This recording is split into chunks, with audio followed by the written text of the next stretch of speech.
ഇബ്രാഹിം നബിയോട് അല്ലാഹു പറയുകയാണ്, ഇബ്രാഹിം നബിയെ, 4 പക്ഷികളെ നിങ്ങൾ വിളിക്കുക, 4 പക്ഷികളെ നിങ്ങൾ പിടിക്കുക. എന്റെ പെങ്ങന്മാരെ, പർവ്വത മുകളിലെ പറവകളെ പറ്റിയാ പ്രസംഗിക്കുന്നത്. ചിന്തിക്കണേ പ്രിയപ്പെട്ടവര്, ഈ വിഷയം നിങ്ങൾ ഗൗരവത്തോടെ കേൾക്കണേ.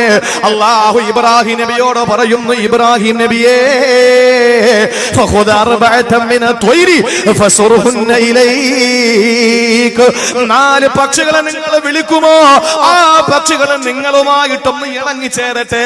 അള്ളാന്റെ വാക്കത്ര ഗൗരവമുള്ളതാണ്.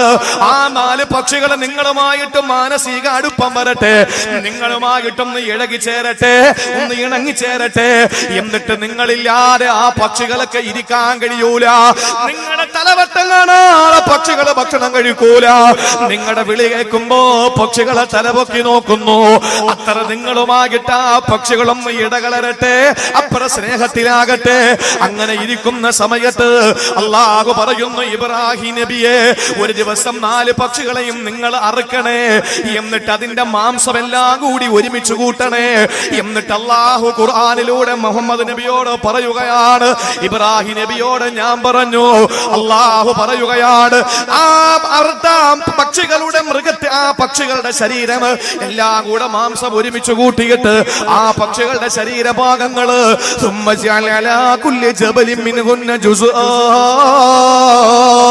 പരസ്പരം നിങ്ങൾ കൂട്ടിക്കലത്തിയിട്ട് ഏതാണെന്ന് തിരിച്ചറിയാൻ കഴിയാത്ത അവസ്ഥയിൽ 4 പക്ഷികളെ പിടിച്ചുകൊണ്ട് നിങ്ങൾ അറുത്ത് അതിന്റെ മാംസം ഇളക്കി മറിച്ചിട്ട് 4 പർവ്വതത്തിന്റെ മുകളിൽ കൊണ്ടുവെക്ക്, 4 മലമുകളിൽ കൊണ്ട് നിങ്ങൾ വെക്ക്. എന്നിട്ട് നിങ്ങൾ താഴെ വരിക. എന്നിട്ട് നിങ്ങൾ അറുത്ത 4 ഭാഗത്ത് 4 പർവ്വതത്തിന്റെ മുകളിൽ കൊണ്ടുവച്ച നിങ്ങൾ അറുത്ത നിങ്ങളുടെ പക്ഷിക്കൂട്ടങ്ങളില്ലേ, ആ പക്ഷിക്കൂട്ടങ്ങളെ ഒന്ന് വിളിച്ചു നോക്ക്. അല്ലാഹുവിന്റെ ഖുർആൻ പറയുന്നു, സുമ്മദ്ഉഹുന്ന യതീനക സഅയോ. ഒന്ന് വിളിച്ചു നോക്ക്, അത് പാറി പാറി നിങ്ങളുടെ മുമ്പിൽ വരുമെന്നാണ്. സഹോദരങ്ങളെ, അല്ലാഹു ലൈവായി കാണിച്ചു കൊടുക്കുകയാണ്. കാരണം ഇബ്രാഹിം നബി റബ്ബിന്റെ ഖലീലോ, അല്ലാഹുവിന്റെ ഖലീലോ, അല്ലാഹുവിന്റെ കൂട്ടുകാരനാണ്. സർവ്വസമം റബ്ബിന് വേണ്ടി ഇബ്രാഹിം നബി സമർപ്പിച്ചപ്പോ അല്ലാഹു ഇബ്രാഹിം നബിക്ക് ലൈവായി കാണിച്ചു കൊടുക്കുകയാണ്. ഒരു പ്രൊജക്ടറിലൂടെ കാണും പോലെ അല്ലാഹു നേരിട്ടങ്ങ് കാണിച്ചു കൊടുക്കുകയാണ്. ഇബ്രാഹിം നബി 4 പക്ഷികളെ പിടിച്ചു, അതിന് മാനസികമായിട്ടൊന്ന് ഇണക്കി ചേർത്തു. എന്നിട്ട് അതിനെ അറുത്തു. എന്നിട്ട് അതിന്റെ മാംസം ഇളക്കി മറിച്ചു. എന്നിട്ട് 4 പർവ്വതത്തിന്റെ മുകളിൽ വെച്ചു. എന്നിട്ട് താഴെ വന്നു. എന്നിട്ട് പക്ഷികളെ വിളിച്ചു, അല്ലാഹുവേ, മരിച്ചുപോയ ജീവികൾ എങ്ങനാ വരുന്നതെന്ന് ഇബ്രാഹിം നബി നേരിട്ട് കാണുകയാണ്. സഹോദരങ്ങളെ, ഇവിടെ ചിന്തിക്കേണ്ട വിഷയം എന്താണ്?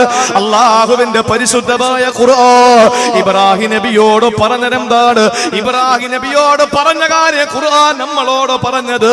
ഇബ്രാഹിം നബിയോട് അല്ലാഹു പറഞ്ഞത്, ഈ പുനരുജ്ജീവനത്തിന്റെ, പുനരുജ്ജീവിതത്തിന്റെ, പുനരുദ്ധാരണത്തിന്റെ ഏറ്റവും വലിയ തെളിവായി അല്ലാഹു ചെയ്യാൻ പറഞ്ഞത് 4 പക്ഷികളെ പിടിക്കാനാണ്.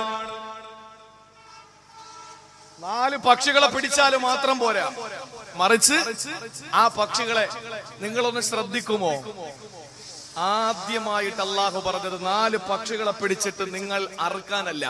പിന്നെന്താ പറഞ്ഞത്? പിന്നെന്താ പറഞ്ഞേ? അതുമായിട്ടൊന്ന് മാനസികമായിട്ട് ഒന്ന് ഇണങ്ങിച്ചേരട്ടെ. നമ്മളിപ്പോ ഉളുഹിയ അറുക്കാറുണ്ട്. ഇവിടെ ഉളുഹിയ ഇല്ലേ? നല്ലതുപോലെ ഉളുഹിയ അറുത്തു കൊടുക്കും. അത് ആരറക്കണ്ടെന്ന് പറഞ്ഞാലും നമ്മൾ അറക്കും. അത് കാരണം എന്താണ്? നമുക്ക് അത് വളരെ പുണ്യമാണ് എന്ന് നമ്മുടെ പ്രവാചകൻ പഠിപ്പിച്ച കാര്യമാണ്, അള്ളാഹുവിന്റെ റസൂല് പഠിപ്പിച്ചതാണ്. ഉളുഹിയ കർമ്മം നിർവഹിക്കുമ്പോൾ നമ്മൾ അങ്ങനെ ചെയ്യുന്നത് നമ്മൾ ഇവിടുത്തെ അവസ്ഥ എനിക്കറിയില്ല, പൊതുവേ ഉള്ള സ്ഥലങ്ങളിൽ ചെയ്യുന്നത് എങ്ങനെയാണെന്ന് ഞാൻ പറഞ്ഞുതരാം. കമ്പോളത്തിൽ ചെല്ലും, ഒരു മൃഗത്തെ വാങ്ങും. ഉളുഹിയ അറുക്കുന്നതിന്റെ ഏതാനും ദിവസങ്ങൾക്ക് മുമ്പ് ഒരു കമ്പോളത്തിൽ ചെല്ലും. ആ കമ്പോളത്തിൽ ചെന്നിട്ട് ഒരു മൃഗത്തെ വാങ്ങും.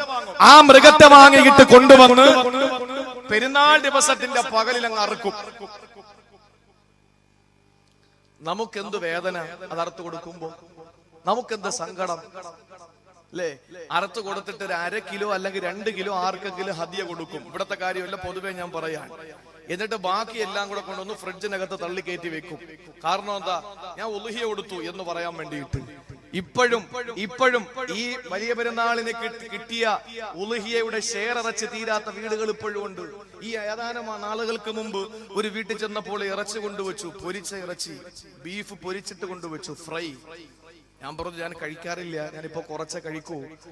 അപ്പൊ എന്ന് പറഞ്ഞവൻ പറഞ്ഞു, ഞാൻ ചോദിച്ചത് ഇതിപ്പോ എവിടെ നിന്ന് കിട്ടി? അത് കഴിഞ്ഞ ഉളുഹിയക്ക് ഇരുന്ന സാധനമാണ്, കാരണം തീരുന്നില്ല. കുറെ ഫ്രിഡ്ജിനകത്ത് വെച്ചിട്ട് ബാക്കി കവറിൽ കെട്ടിയിട്ട് കിണറ്റിനകത്ത് ഇറക്കിയിട്ടിരിക്കുകയാണ്. കാരണം എന്താണ്? ഇല്ലാതായി പോകാതിരിക്കാൻ. പാവങ്ങൾക്ക് കൊടുക്കും, അത് കൊടുക്കൂല. ഷെയർ എന്ന് പറഞ്ഞിട്ട് അത് കൊണ്ടുപോവുകയാണ്. എന്ത് വേദനയാണ് നമുക്ക് ഉളുഹിയ മൃഗത്തെ ഇറക്കുമ്പോൾ ഉണ്ടാവുക. എന്താ ചെയ്യേണ്ടത് യഥാർത്ഥത്തില്? നീ ഒരു മൃഗത്തെ വാങ്ങി വീട്ടിൽ നിർത്ത്, എന്നിട്ട് നീ അതിനെ കുളിപ്പിക്കും, എന്നിട്ട് നീയുമായിട്ട് അത് നല്ല മാനസിക പൊരുത്തം വരട്ടെ. നിന്നെ കാണുമ്പോ അത് വിളിക്കട്ടെ. അതിന് വെള്ളം കുടിക്കണം തോന്നുമ്പോ ആര് കൊടുത്താലും കുടിക്കില്ല, നീ കൊടുത്താലേ കുടിക്കൂ. നിങ്ങൾ കണ്ടിട്ടില്ലേ, ചില സഹോദരിമാർക്ക് ഭർത്താവ് മരിച്ചാലും സങ്കടമൊന്നും വരൂല, പക്ഷേ വീട്ടിലെ മുട്ടയിടുന്ന കോഴി ചത്തുപോയ സങ്കടമാണ്. കാരണം എന്താണ്? അതുമായിട്ട് അത്ര അടുപ്പത്തിലാണ്. ചില വീടുകളിൽ പൂച്ചക്കുട്ടികളുമായിട്ട് ചില സഹോദരിമാർക്ക് വലിയ ചങ്ങാത്തമാണ്. ആ പൂച്ചക്കുട്ടി ചത്തുപോയാൽ പിന്നെ 10 കൊല്ലത്തേക്ക് ഭക്ഷണം കഴിക്കൂല. ഇത് ചിലരുടെ ഒരു സ്വഭാവമാണ്. ഇബ്രാഹിം നബിയോട് അള്ളാഹ് പറഞ്ഞത് എന്താണ്? നിങ്ങൾ കുറച്ച് ഈ 4 പക്ഷികളുമായിട്ട് ഒരു അടുപ്പുണ്ടാക്കി, എന്നിട്ട് ഉളുഹിയ ചെയ്യേണ്ടത് അങ്ങനെയാണ്. നമ്മളൊരു മൃഗത്തെ വാങ്ങി വീട്ടിൽ നിർത്തി ഭക്ഷണം കൊടുത്ത് വെള്ളം കൊടുത്ത് കുളിപ്പിച്ച് കാണുമ്പോ തക്ബീർ ചൊല്ലി തഴുകി തലോടി അതിനെ നല്ലതുപോലെ ബഹുമാനിച്ച് അള്ളാഹുവിന് വേണ്ടി കൊടുക്കാനുള്ള സാധനമാണ്. അതിനെ ബഹുമാനിച്ച് ഒരു ദിവസം ഉളുഹിയ ദിവസത്തിന്റെ അന്ന് നിങ്ങൾ കൊണ്ടുപോയി അതിനെ അറുക്കുമ്പോൾ, ആ അറുക്കുന്ന മൃഗം പിടയ്ക്കുമ്പോൾ നിങ്ങളുടെ ഹൃദയം പിടയ്ക്കണം. ആ മൃഗത്തിൽ നിന്ന് ഒരു തുള്ളി രക്തം നിലത്ത് വീഴുമ്പോൾ നിങ്ങളുടെ കവിൾത്തടത്തിലൂടെ കണ്ണുനീർ തുള്ളികൾ ചാലിട്ടൊഴുകണം. കാരണം എന്താണ്? ഇന്നലെ വരെ ഞാൻ വെള്ളം കൊടുത്ത എന്റെ മൃഗമാണ്. ഇന്നലെ വരെ എന്നെ കാണുമ്പോൾ തലപൊക്കിയിട്ട് വാലാട്ടിക്കിട്ട് എന്നെ കരഞ്ഞു പോയ എന്റെ മൃഗമാണ്. ആ മൃഗത്തിന് ഞാൻ വെള്ളം കൊടുത്തു, ആ മൃഗത്തിന് ഞാൻ ഭക്ഷണം കൊടുത്തു. എന്റെ തലവെട്ടം കാണുമ്പോൾ എന്നെ മാടി വിളിച്ച എന്റെ മൃഗമാണ്. ഇപ്പൊ ഇതാ അറുക്കാൻ പോകുന്നു. അപ്പോഴാണ് മനസ്സിനകത്തൊരു നൊമ്പരം വരിക. ഇബ്രാഹിം നബി ഇസ്മായിൽ നബി അറുത്ത് കൊടുത്തതുപോലുള്ള വേദന വരിക. ഇതങ്ങോട്ട് ചന്തയിൽ പോയി, ഒരു മാർക്കറ്റിൽ പോയി മൂരിയെ വാങ്ങിക്കൊണ്ടുവന്ന്, ഒരു മൃഗത്തെ വാങ്ങിക്കൊണ്ടുവന്ന് പിറ്റേ ദിവസം അങ്ങോട്ട് അറുത്ത് കൊടുത്തിട്ട് പറയുന്നു ഞാൻ ഉളുഹിയ ചെയ്തു എന്ന് പറഞ്ഞിട്ട് ബാക്കി എല്ലാം എടുത്ത് വീട്ടിൽ കൊണ്ടുപോയിക്ക. എന്തുളുഹിയ? ഇതൊന്നും ഉളുഹിയാവൂല. കുറെ കാര്യങ്ങൾ പഠിക്കാനായിട്ട് അള്ളാഹു തൗഫീക്ക് നൽകി അനുഗ്രഹിക്കുമാറാവട്ടെ. ഒരുപാട് കാര്യങ്ങൾ നമുക്കൊന്നും പഠിക്കാറില്ല. മദ്രസയിൽ പഠിക്കുമ്പോൾ മാത്രം നിസ്കരിക്കാൻ പള്ളി കയറിയ ഒരു പയ്യൻ വളർന്നു വന്നു. അവന്റെ വാപ്പ മരിച്ചപ്പോ പള്ളിയിൽ വന്നു മൈദ നിസ്കരിക്കാൻ. അങ്ങനെ നിസ്കാരം കഴിഞ്ഞ് പുറത്തിറങ്ങിയിട്ട് കൂട്ടുകാരോട് ചോദിച്ചു, അല്ലളിയാ പണ്ടൊക്കെ ഈ നിസ്കരിക്കുമ്പോ നിൽക്കുകയും കുനിയുകയും ഇരിക്കുകയൊക്കെ ചെയ്യുമായിരുന്നല്ലോ, ഇപ്പൊ അതൊന്നും ഇല്ലേ? ആലോചിച്ച് നോക്കി. പണ്ട് മദ്രസയെ പഠിപ്പിച്ചപ്പോഴ് നിസ്കരിച്ച ഒരാളാണ്. പിന്നെ അവൻ പള്ളി കയറിയിട്ടില്ല.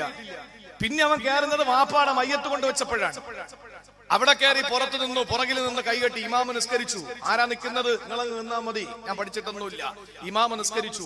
പുറകിൽ നിന്ന് നിസ്കരിച്ച സഹോദരൻ അടക്കം കഴിഞ്ഞിട്ട് കൂട്ടുകാരൻ്റെ അടുത്ത് ചോദിച്ചു, അല്ല പണ്ടൊക്കെ ഈ നിസ്കരിക്കുമ്പം കുനിയേൻ ഇരിക്കുകയൊക്കെ ചെയ്യുമായിരുന്നല്ലോ, ഇപ്പൊ അതൊന്നും ഇല്ലേ? കാരണം എന്താ? എന്റെ പ്രിയപ്പെട്ടവരെ, അത്ര വിവരമാണ് നമുക്കുള്ളത്. അള്ളാഹു നമ്മളെ കാത്തുരക്ഷിക്കട്ടെ. അള്ളാഹു നമുക്ക് പഠിക്കാനുള്ള തൗഫീക്ക് തരട്ടെ. ഞാൻ എന്റെ സഹോദരങ്ങളോട് ഇന്ന് പറയാൻ പോകുന്ന വിഷയം, ഇവിടെ ഇബ്രാഹിം നബിക്ക് അള്ളാഹു ലൈവായിട്ട് കാണിച്ചു കൊടുത്തതൊക്കെ ശരിയാ, പക്ഷെ എന്റെ വിഷയം അതല്ല. ആ 4 പക്ഷികൾ ഏതായിരുന്നു? ഇബ്രാഹിം നബി അറുത്ത 4 പക്ഷികളില്ലേ? നമുക്ക് ഇവിടെ വെച്ച് ഈ 4 പക്ഷികളെ ഇപ്പൊ അറക്കണം. അള്ളാഹു തൗഫീക്ക് നൽകട്ടെ. പേടിയാവുന്നു. 4 പക്ഷികളെയും എന്റെ പെങ്ങളെ ഇവിടെ വെച്ച് അറുത്ത് കളയണം. ഉസ്താദെ കത്തിയെടുത്തില്ല, വേണ്ട, കത്തി ഞാൻ പറഞ്ഞുതരാം. അറക്കേണ്ട പക്ഷികളെ ഞാൻ പറഞ്ഞുതരാം, അറക്കേണ്ട രീതിയും പറഞ്ഞുതരാം. അള്ളാഹു മനസ്സിലാക്കാനുള്ള തൗഫീക്ക് തരട്ടെ. ഇവിടെ നമ്മൾ അറുത്ത് കളഞ്ഞിട്ട് പോകണം. ഇബ്രാഹിം നബിയോട് അള്ളാഹു പറഞ്ഞ 4 പക്ഷികൾ ഏതാണ്? 4 പക്ഷികളെ പിടിച്ചറുക്കാൻ പറഞ്ഞല്ലോ, ആ പക്ഷികൾ ഏതാണ്? മഹാരഥന്മാര് പറയുകയാണ്, ആ 4 പക്ഷികളേതാ? ഇബ്രാഹിം നബി അലൈഹിസ്സലാത്തു വസ്സലാം പർവ്വതത്തിന്റെ മുകളിൽ കൊണ്ടുവച്ച ആ 4 പക്ഷികൾ ഏതെന്നറിയുമോ? ഇബ്രാഹിം നബി അറുത്തു കളഞ്ഞ 4 പക്ഷികൾ ഏതെന്നറിയോ? ഇബ്രാഹിം നബിയല്ലേ നമ്മുടെ ചര്യ, ഇബ്രാഹിം നബിയുടെ ചര്യയല്ലേ? ആ ഇബ്രാഹിം നബി അലൈഹിസ്സലാത്തു വസ്സലാം 4 പക്ഷികളെ പിടിച്ചറുത്തു കൊടുത്തെങ്കിൽ എന്റെ പ്രിയപ്പെട്ട സഹോദരങ്ങള്, നമുക്ക് മറക്കാൻ 4 പക്ഷികളെ. ഇബ്രാഹിം നബി അറുത്ത 4 പക്ഷികളെ ഏതൊക്കെയാണ്?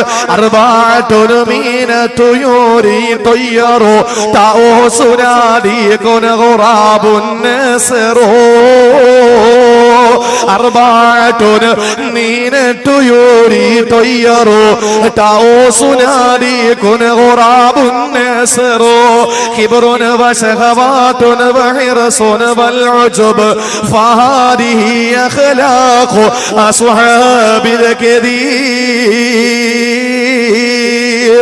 എന്റെ ശബ്ദം ശ്രവിക്കുന്നവരെ, അടിഞ്ഞാലെന്ന് പറയുന്ന ചരിത്രങ്ങൾ ഇറങ്ങിക്കിടക്കുന്ന ഹദിയാലെന്ന വയറല്ലേ അടിഞ്ഞാലായി മാറിയത്?